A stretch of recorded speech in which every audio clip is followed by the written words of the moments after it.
you're a psychiatrist and you believe that the brain didn't evolve. Why? It's the most complex organ in the universe. It receives, transmits and processes information. It's got its own operating system. The probability of any of the parts actually arriving by themselves is impossible, and none of the parts can work without each other, and that had to have been designed. And if a designer makes something, there's a function and a purpose. Brain cells, they have an on and an off switch, and they're two little chemicals, and the chemicals are in balance all the time, because if you have too much of the off switch, you go into a coma and die. If you've got too much of the on switch, everything's going to fire off and you're going to have an epileptic fit and you die. So the problem with evolution, you're not in a lab doing stuff, and if that experiment didn't work, you can start all over again. If it doesn't work the first time, it's dead. Why do brain structures look so similar across animals if they were separately created? Isn't that evidence for one common ancestor? Okay.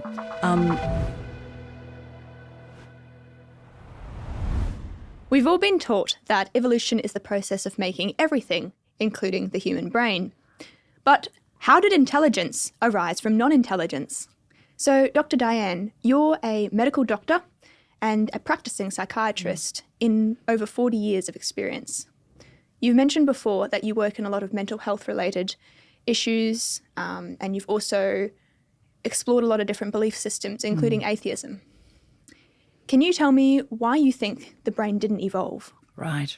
The brain is too complex. It is the most amazing organ in the universe. 1.5 kilos, and it only uses about as much energy as in a light bulb, and yet it's doing so many amazing things. Your brain is a communication and information processing device. It sends and receives messages. It can actually think about what's not there.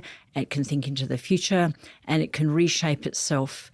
And the complexity of the brain is such, they talk about irreducible complexity. So many things in the brain are clearly formed with each other in mind. You can't just have one thing, then wait for the next thing to come along and hope that it's going to work. Your brain's got so many different things, from the molecular level to the organs, to the way the brain interacts with the rest of the body, and then with the outside world. All of that just didn't happen randomly. And the interesting thing is, if it didn't happen randomly, then it was designed, had to have been designed by a super intelligence outside of space and time. And then that's the sort of thing that we, as humans, with the brain that we think possibly just came out of nowhere, we look at the stars and we go, oh, I wonder who made me. So there's a connection there. And that's really the interesting thing about the brain. It's so complex, but it's more than just space and matter and time. There's something else. There's information, and there's soul and spirit and spiritual stuff there. Interesting. So you're telling me that if you had you deal with the software of the brain, you told me before, and the neurologist deals with the hardware, is that right? Sort of. Sort of. Yep. Yeah, okay. We deal more and more, there's more and more overlap these days. Yeah. Okay, so you're basically telling me that if you think of the brain like an extremely complex biological computer, is that what we're thinking of? Absolutely. So if we look at a computer program and we think that this program has clearly been designed by a human being, we all know that you have to write code, you have to run production, you have to do it with an end goal in mind. And this is not strange to us in this day and age. No, it's not. So now we ask, why do we think that the most complex computer that we have, a biological computer, was accidentally designed? It clearly has a designer, and it clearly has to be more intelligent than the brain itself. Because when we have a computer software engineer, they can't put more than their own intelligence into a design, because that's impossible. So we think that it must come out of something who's much more intelligent. Exactly. And that's surprising, because our brains, we can't recreate our brains, can we? No, we can't. No. Okay. No. So there's clearly a designer, but we're clearly scared of the designer. Okay. Why do you think that? So you've got your limbic system, you've got your frontal lobe. Limbic system can see one perspective and see there's a problem and talk about that or express that. The frontal lobe can see two things at once, which is both now and later, good and bad. But if you're just in the limbic system, if you are basically going, I am me and I feel small and I feel bad and you can't imagine that someone from outside you might go, yeah, you do, maybe baby with a dirty nappy might smell. Okay, the baby can't imagine that there's anything other than their smell. Okay. Until the parent comes along and cleans them up, and then they start to realise there's smell and non-smell. But if you're in smell, all you've got is this is awful, isn't right. You can't imagine that something from outside you might be able to see two things, and that's the difficulty. So as humans, we think, oh, I smell basically, and we think if God can smell me, he won't like me. We cannot imagine that a God might go, you do smell and you can't fix yourself. You cannot imagine that someone from outside will say, well, I'll come in here in your mess and I will fix you. We can't imagine that. We have to be told of it. And that's the difficulty. And if people aren't taught that, if they're taught there's evolution and nothing, there's no designer and there's nothing, they cannot imagine. So they can't even imagine a God who loves them. Okay, interesting. So we're stuck. Okay. And then if we think that if there is a God, well, they probably won't like me, well, then you don't want to know the God. So like little kids, we go, I can't see you, which is what evolution's about, you know. I can't see you, God, you know. And then they believe all these different things, and you tell them, hey, what about design? As you said, well, it's clearly the brain was designed more than a computer program was designed. They go, nope, I can't see that. I can't see that. So it's not the facts that is the issue, it's the consequences of the facts. Okay. I hope you're enjoying the interview so far. If you haven't already, like, subscribe, and hit the bell for notifications. Thanks for watching. Why do our brain structures look so similar across animals if they were separately created? Because isn't that proof that we might have all come from the same thing? What about if there was one designer and common solutions to be solved? Plenty of engineers will say, well, we need something to fly, so they'll produce wings, and there's a number of different sorts of wings that people have used for. So usually the answer from a creationist point of view is single designer, many designs, and the best ones, and they work very well. And there's the whole concept of biomimicry, where engineers look at what's been come out of nothing, and then they spend a lot of time trying to copy it so that they can use it for different purposes. Okay, so you're saying that the brain structures look similar not because they came from the same root ancestor, but because they come from the same designer who left his thumbprint or his designer signature on the same things, even though that they were created differently. Yep. What about feedback loops and plasticity? Could they just be survival mechanisms and not planning? Is there any way that that could possibly be the case? Let me give you the easiest one that a lot of people are aware of. The brain produces a chemical which tells the thyroid gland produce another chemical which will go to all of the body and say, stoke the fires. Basically, in all the little cells, you've got energy happening, and depending on how much of the chemical that comes from your thyroid gland, things will either run hotter or run colder. Okay. Now, you've got your Goldilocks or your homeostasis point for most things in the human body. And for the chemical from the thyroid gland, you have to have just enough. Too much is bad, you will die. Too little is bad, you will die. Okay. So message comes from here, down to here, out to the body, but there's also a receiver up here which can determine how much is floating around. And if it's too much, another message will go down to say turn it down a little bit. Now, that's the basics of a feedback loop, and there are zillions of feedback loops in the body at the micro molecular level and at the organ level. And feedback loops are basically examples of design, because you have to know you've got to have the Goldilocks idea that you're sticking with in the first place. It's not random.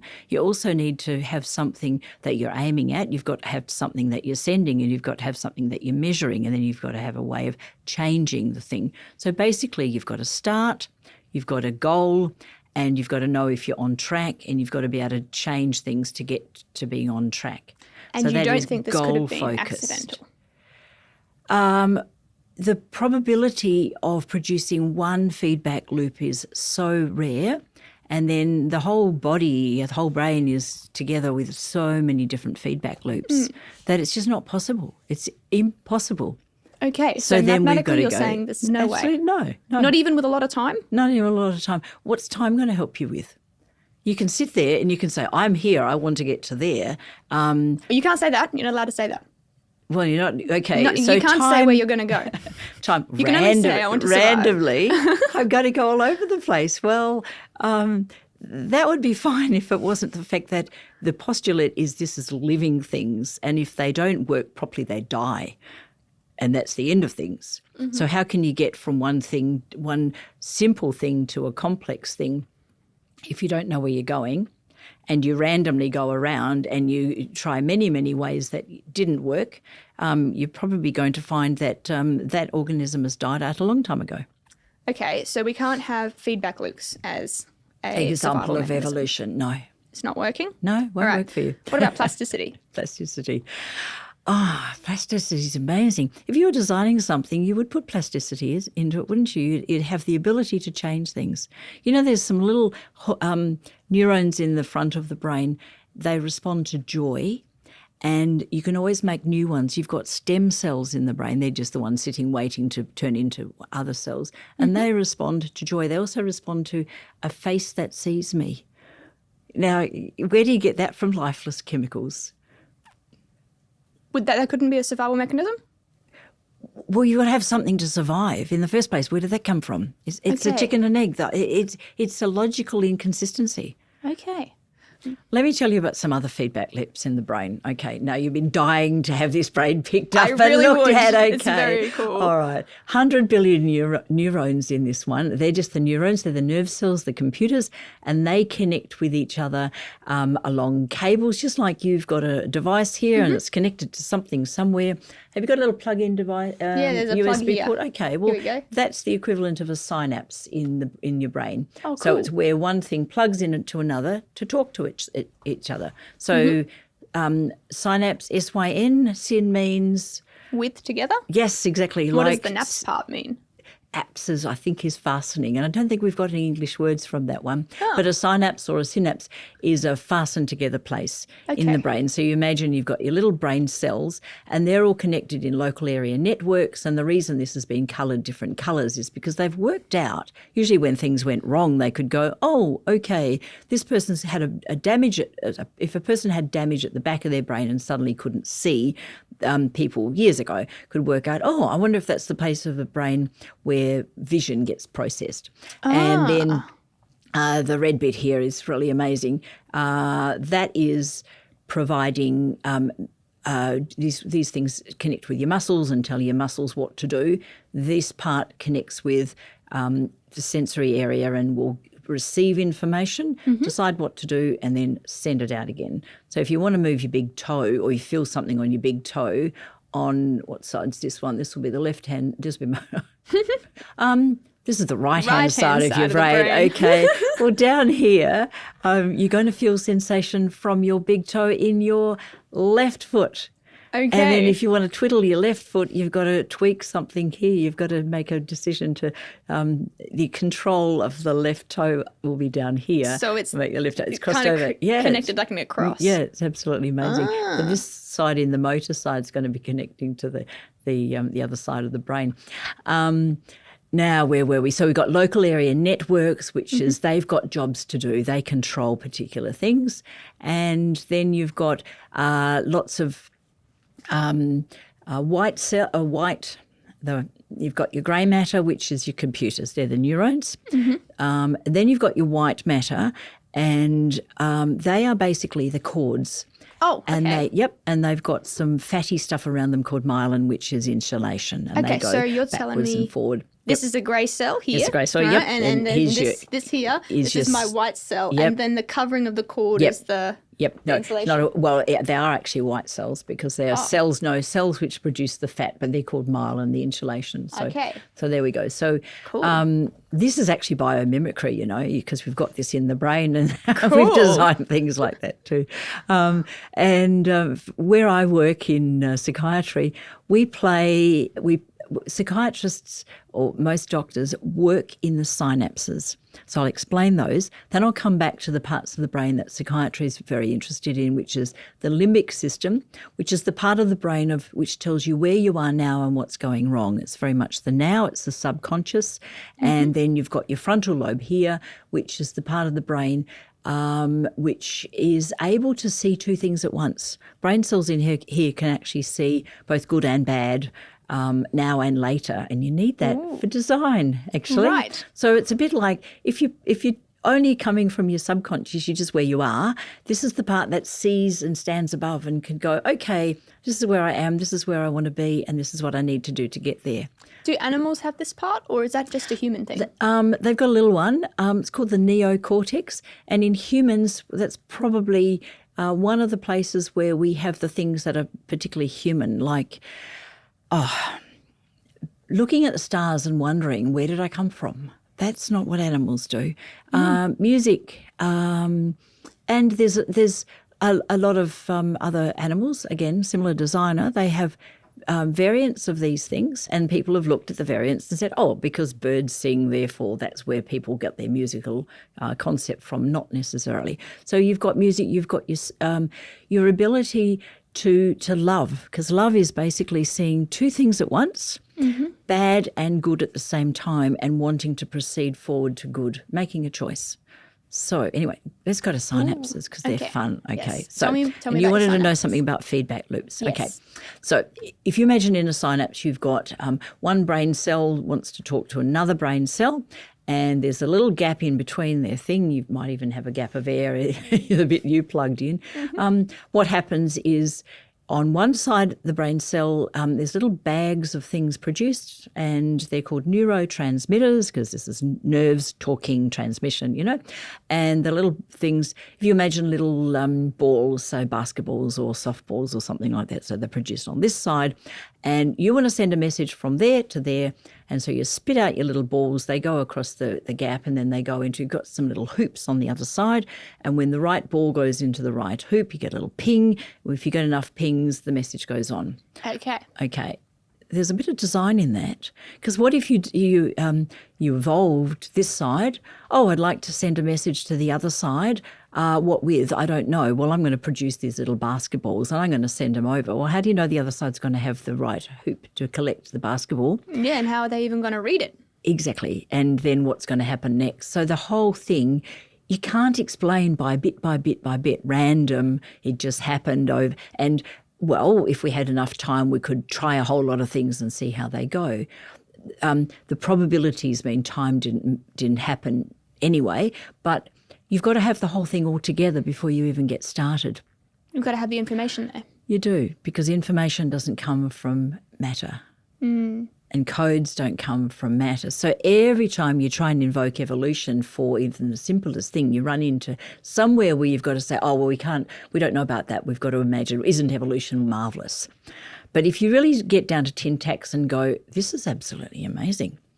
Okay, now the brain cells, they have an on and an off switch, and they're two little chemicals. And the interesting thing is the chemicals are in balance all the time, because if you have too much of the off switch, you go into a coma and die.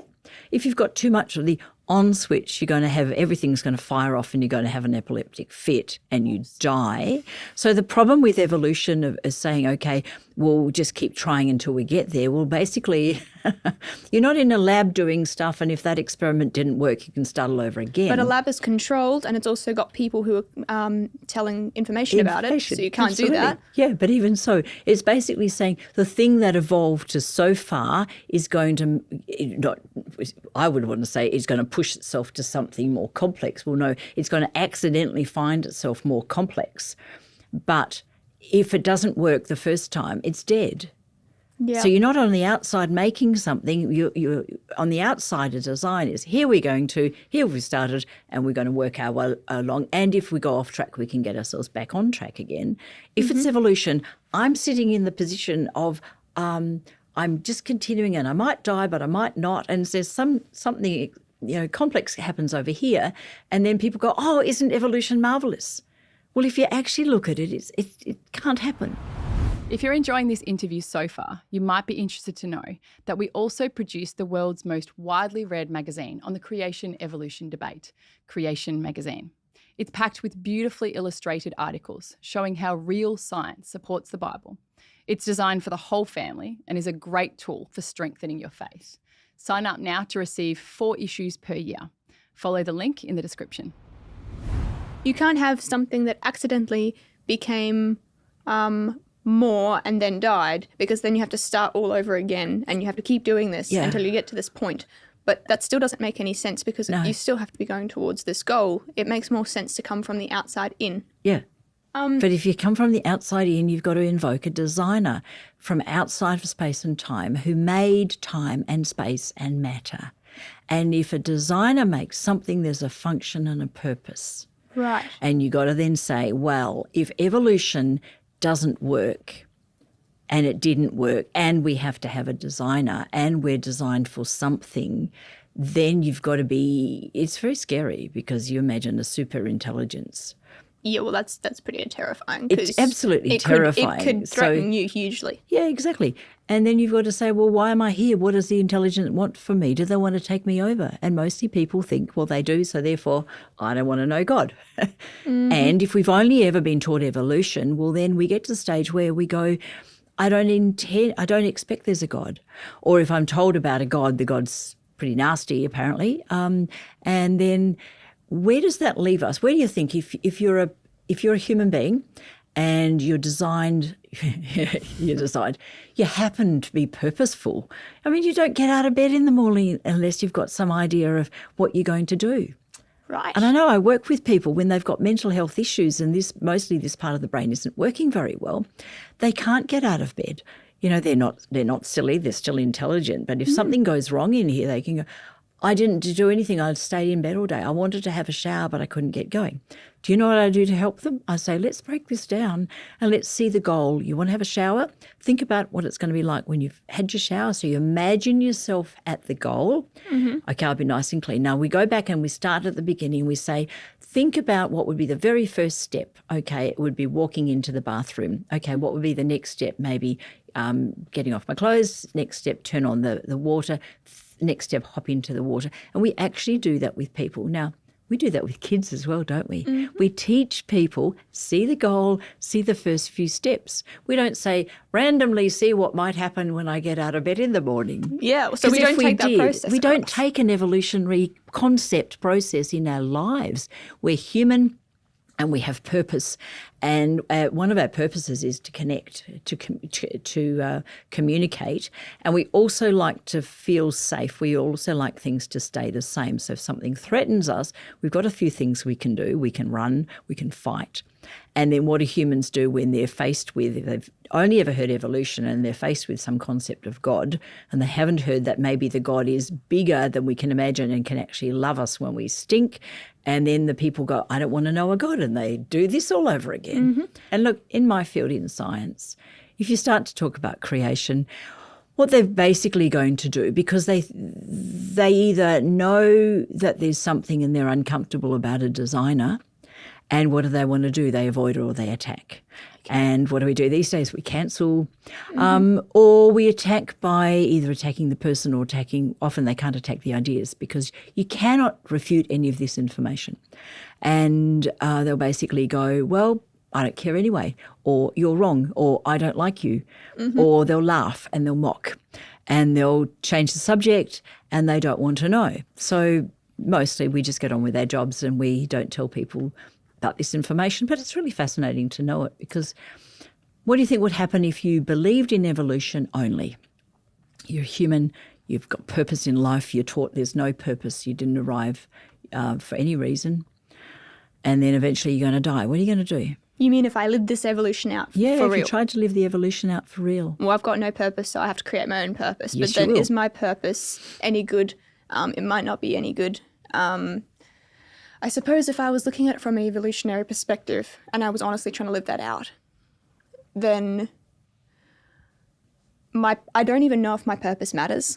And why should my purpose matter in the scheme of things? Because nothing that is made or that exists matters. So why should I even bother having a purpose that matters? Why should I even bother having a purpose?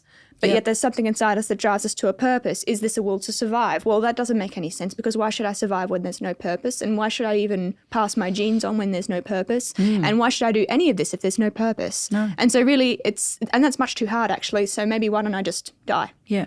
So I suppose if I honestly live that out, there's not much like that goes suicidal. I wonder if that's why so many young people are ending in this situation, because we're told we don't matter. We're told we don't have any purpose. Yeah, yeah. And we're You're told a mote that there's in the no point. universe, and there's no purpose, and there's no one who loves you. No one created you. If you're lovable, someone might love you, but you've got to do the work to get loved, to be loved. But that's not my purpose, No, again, no. because then I'm just trying to win somebody else's affection. But then what's that going to get me in the long run? Nothing. And what sort of fruit do we see in people's lives? Yeah, I suppose that's what we're doing. But yet we don't, like people who believe evolution, when I've talked to them, Yep. they're still alive. Yeah, they are still alive. And also they often want to have a purpose. Yep. Like people who want to save the environment, Yep. genuinely, people who want to look out for other people. They want to do it because it's good, because it's right, but there's no basis for them to do that. Why are they doing this? Well, maybe that's because people have to give worth to something. They have to worship something. And giving worth is the thing basically that you focus on. We have to focus on something, otherwise we're not able to function all over the place. And so what we land on is what we give worth to, which is what we worship. And human beings have to worship something. Now, mostly, if we had to invent something, we'd invent the biggest. Now, we like to have the best, the best celebrity, someone who's bigger or grander or got more power or something. We go for something bigger and bigger. Why? Why do we worship this? Why do we worship? It's funny because we're purpose-driven. If there's a purpose, you have to keep going towards the purpose, but you want to find the right purpose, the best purpose. So when people start to look for spiritual things, they go, well, let me find the right or the best or the biggest. Where did this concept of right or best or biggest come from? Because that's not survival either. No, it's not either. It's not evolution. So there's a lot of interesting things in our culture at the moment where there was previously, a couple of 100 years ago, everybody had a creationist mindset. Then the long ages came in, and then the evolution came in, and then let's get rid of God, or there are many gods that came in. And we're sort of sitting in what we call the post-Christian era at the moment, where some of us had a bit of a Christian upbringing. There's certainly the laws were originally based on the idea of there is a God and you're accountable to him, and if you don't do the wrong thing, there will be trouble. Also that we're made in the image of God, and therefore we have worth and purpose. That's where human rights come from in the first place. Yeah, you know, I've been Christian, to uni, yeah. and I asked, because they're talking about ethics and stuff like that. Yeah. And so just out of curiosity, I asked them where this all came from. And the best they could come to was there was a document that was signed with human rights. And I was like, well, why do we have human rights? And if it's survival of the fittest, why can't you kill another human to survive more than them? What's wrong with that? Yeah. And they didn't have any answers. They don't have any answers. Which is a problem, because that means that then we don't understand even where the moral system came from if we don't have the source of the moral system. Exactly. And it breaks down. Yep. Yep. So we see people's lives become purposeless, and people do things either to avoid pain or give pleasure, and when it's too hard, they give up.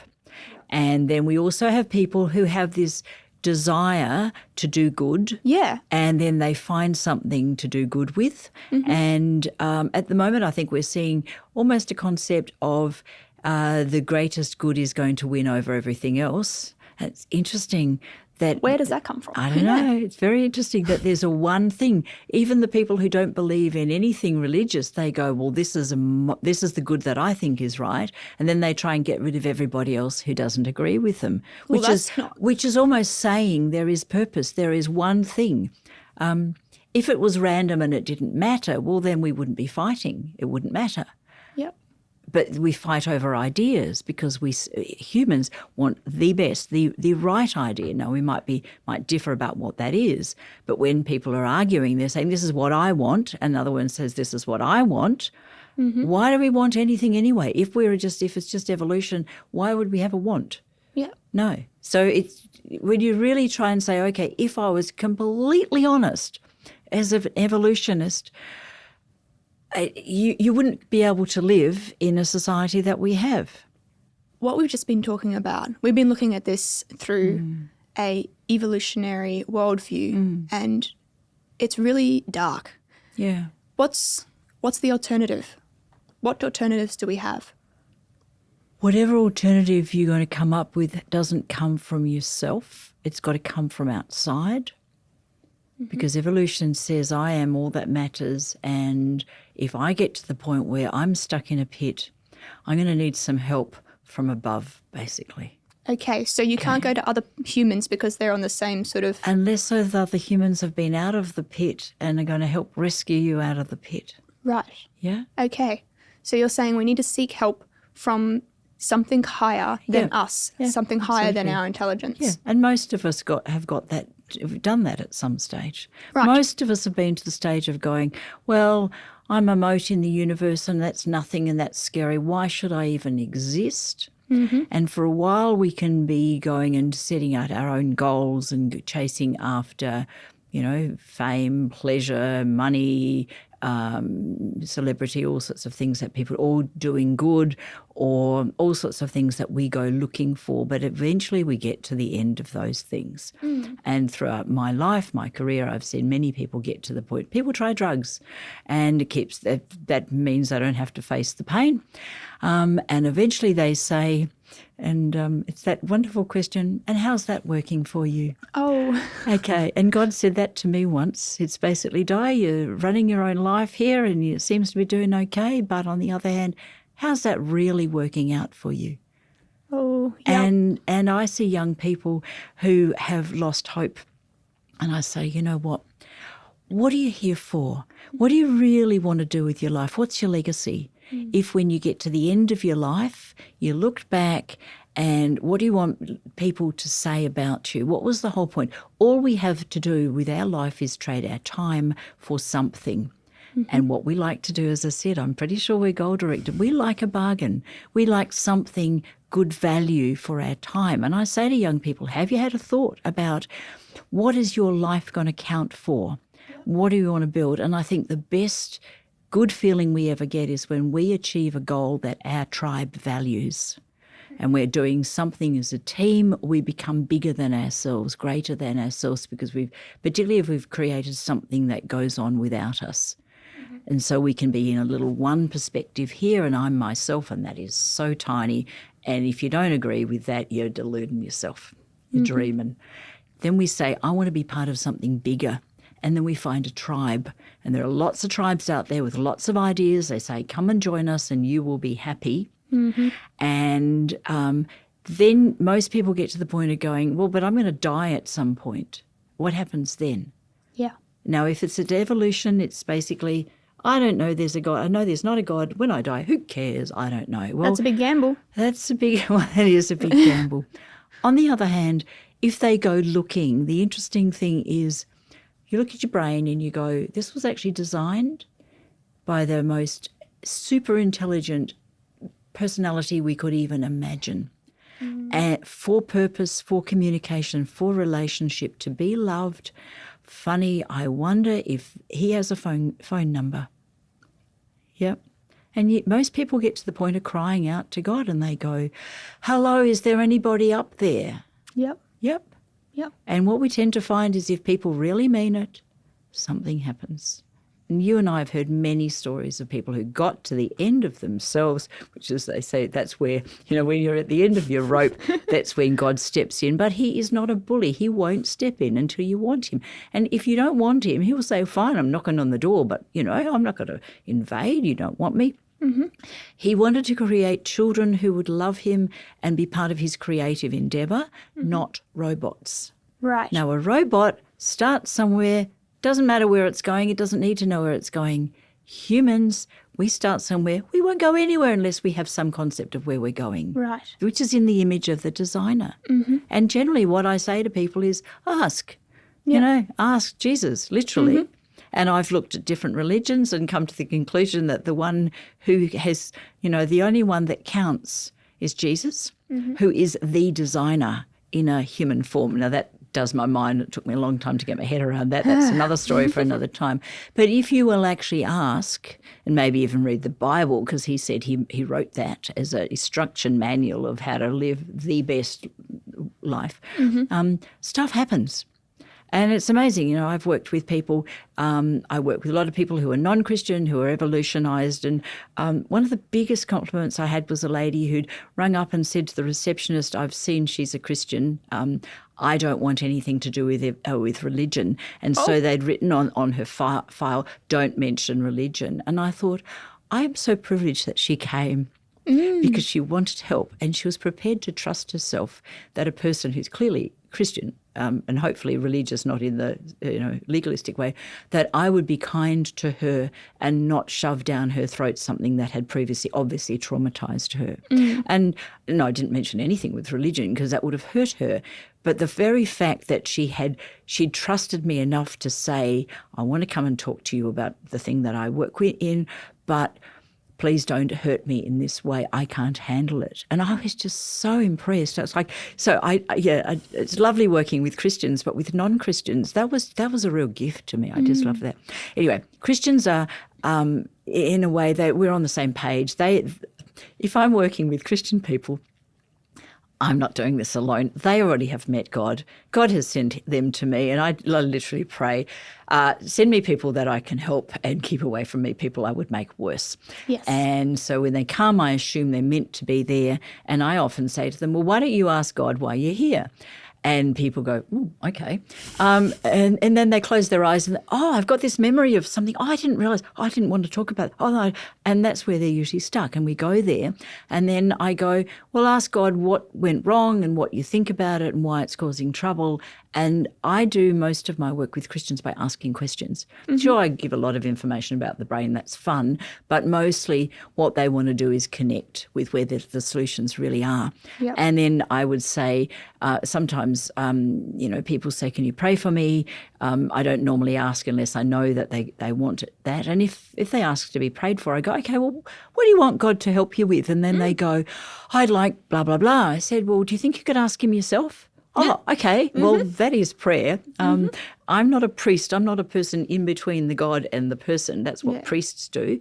But interestingly, as Christians, our job is to help people get to talk to God themselves completely. Yes. And we have that sort of priest-like role. A priest just connects the supernatural with the divine. There's all sorts of, this is the concept, not the title. And so what I do is I say, would you like to talk to God about that thing you're worried about? And they go, oh, okay. I say, well, by the way, he probably sees you like a toddler. You don't have to have big fancy words or anything. If you set up little arrow prayers, and if he tells you to do something, he knows he's going to have to tell you 500 times as you do with a toddler anyway. And they go, oh, does God see me as a toddler? Yeah, of course he does. Well, he's that big. He's that big, totally. And so I would say to people, ask God for what you want, and they ask him. And I say, great, you've texted to God and you've put a message on his answering machine. And then I say, why don't you wait and maybe close your eyes and just let it happen and just see if there's anything going to come back. And if they've already connected with him, it's like they've got Holy Spirit's a bit like a mobile phone, if you like. You can text to God and then you get something back and you don't like it, so you as we often do. Finally, okay, fine, I'll answer that message. God thanks is very for the patient. nudge, whatever, he's totally patient. And often people go, I got something. If they are Christian and they know the Bible, I'd say, well, ask him for a Bible verse because that's his messages to you. It's like open the manual and read the issue that the problem is. And they often go, I didn't realise. He's with me, or I feel safe, or it's something encouraging. What about people who aren't sure about God, who don't know him yet, or maybe who haven't met him personally? What would you say to those people who are still dealing with God as a concept rather than someone they've met? Okay. Most of the people I meet who come through the schooling system, which they're just taught evolution, they don't even have a concept of God. They're not looking for a God. Oh. Okay? But they're looking for something bigger than themselves, something supernatural. Natural is themselves and what's in their world, and supernatural is something bigger than them. And we are all, there's, eternity in the hearts of man. We're all looking for something. And I would normally invite a person to say, go look, have a look, rather than here's my answer, here's what I've found. Well, I went through lots of journeys to find where I believe I am. But I would say it's okay to look. It's okay to ask God, cry out, God, are you there? And that usually is what happens, and then God shows in some way and the people go, oh, gosh. And then they go, I didn't realise you were there all the time. Yeah, well, that's fine. But if a person has been turned off God, and that's a lot of people we meet, Yes. they have the wrong concept, they have been taught something bad, and they're frightened.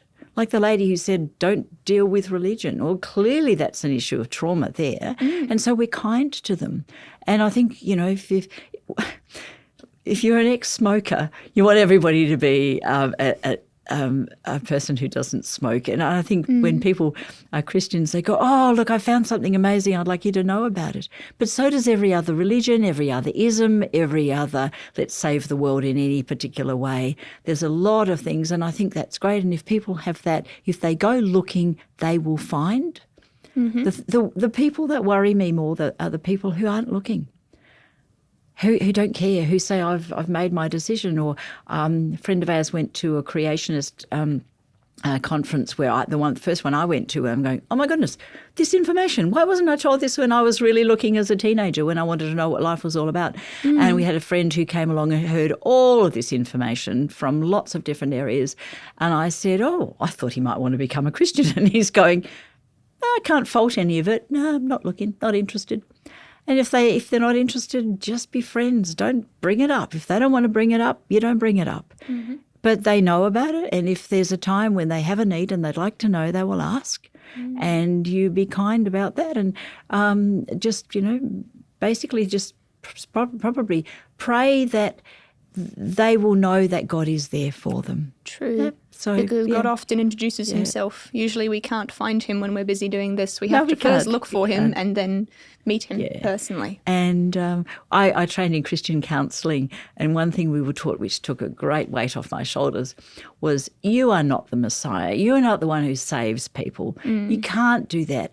All you can do is bring your friends to the Messiah, and you might have to clear away some tiles in the roof to get the person to the Messiah if that's the case. So what we do is we try and get rid of the obstacles. Yeah. Because if God wants to meet a person, they will meet. They will meet, and he wants to meet them more than I want them to meet. So if I don't get anxious about it and go, it's fine, I just go along my path, and if people are interested, I'll tell them. What is it? Tell people for the hope, the reasons for the hope that we have, with gentleness and respect. And if a friend of mine who said, I don't want to know about that stuff, I'm going, fine, let's just talk about something that we can have relationship without something that's going to get in the way. There you go. All right. Okay. So basically our goal here is to talk about the hope. Why do we have a hope in a world that has none? Why do we have a hope in a world that is evolutionary minded and believes there is no purpose, but yet lives as if they have a purpose? And then why do we live with a purpose? Why do we know? Because we've met the super intelligent designer from outside the universe who made the universe, who made us and our brains to connect, to receive, and to be in relationship with, and ultimately to be with him forever. And that's something that's And that's really something worthwhile. that's really looking for. worthwhile. Yep. Nice. Thanks, Di. It's been such a pleasure talking to you. I really enjoyed it. So you're basically saying that if people don't want to know about God, it's okay. Be kind to them. You can let them be. Yeah. But if they do want to know Yeah. about God, we need to give them some options that they can look into to see the reason why we believe what we believe and if it's a valid process to consider. And so we've got this magazine here. Yep. I'll just hold it up so people can see. Yeah, It's the Creation Magazine. Can you tell me what you were saying earlier about this magazine and how it impacted you? Okay. So I started off by rejecting what I saw was religion in a church. Then I became an evolutionist and I believed all this stuff, and then I thought there must be something more, and I went looking for what is the supernatural thing. And then I was surprised to meet Jesus. I really wasn't expecting, was a bit ticked off to find out he was who he was.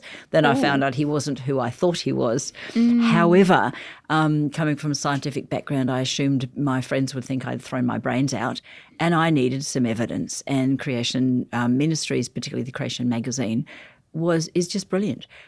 So I could see the evidence. So I then knew that evolution didn't exist. And I know someone who said, I've learnt too much about creation. I've learnt too much about the trucks you can drive through, the holes in the theory of evolution. I might wander away from God, but I can never disbelieve who he is. And that Wow. friend of mine came back, who had a Christian upbringing, learnt all this stuff, thoroughly knows creation versus evolution, and is now back, on fire for God, which is Wow. great. And you see the fruit of people's lives when they are back in, they're doing what they're meant to do, what they were created to do and to be, and they just thrive, and it's good. So Creation Magazine is worth having a look at. And look, if you've got friends who are interested, they might have a look, they might not, and if they do, that's great, and if they don't, that's their choice too, because they were made with free will by a God who loves them. Correct. Thank you so much, Di. Really appreciate it. Thanks.